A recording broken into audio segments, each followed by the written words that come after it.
எல்லா சிவன் கோயிலையும் கருவறைக்கு பக்கத்தில் வந்து சண்டிகேஸ்வரர் வந்து இருப்பார். அவர் வந்து எல்லாரும் கைத்தட்டி தான் கும்பிடுவாங்க. அது ஏன் அப்படின்னு சொல்லி பார்க்கலாம். ஒரு நாள் சண்டிகேஸ்வரர் வந்து மாடு மேய்ச்சிக்கிட்டு இருக்கும்போது மண்ணாலான சிவன் சிலைக்கு வந்து பாலை வச்சு ஊற்றி அபிஷேகம் பண்ணிக்கிட்டு இருப்பார். அப்போ வந்து சண்டிகேஸ்வரோட அப்பா வந்து இப்படி மாதிரி பாலை போய் மண்ணில் ஊத்துறியே அப்படின்னு சொல்லிட்டு பாலை வந்து சிவனுக்கு அபிஷேகம் வச்சிருந்த பாலை வந்து காலால் எத்தி விட்டுருவார். சிவன் பக்தியால் இருந்தனால அவங்க அப்பா வந்து அவரை அடிச்சுக்கிட்டு இருப்பார்.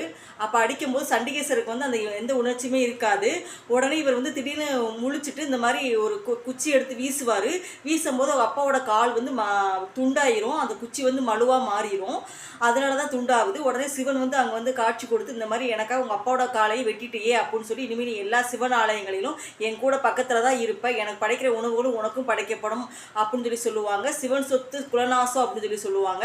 நம்ம சிவன் கோயிலேருந்து ஒரு பிடி மண்ணு கூட எடுத்துட மாட்டோம் அப்படிங்கிற அடையாளத்துக்காக தான் அந்த சண்டிகேஸ்வரர் பக்கத்தில் போய் நம்ம கைத்தட்டி ஒன்றுமே இல்லை அப்படின்னு சொல்லி கும்பிடுவோம். பாய்.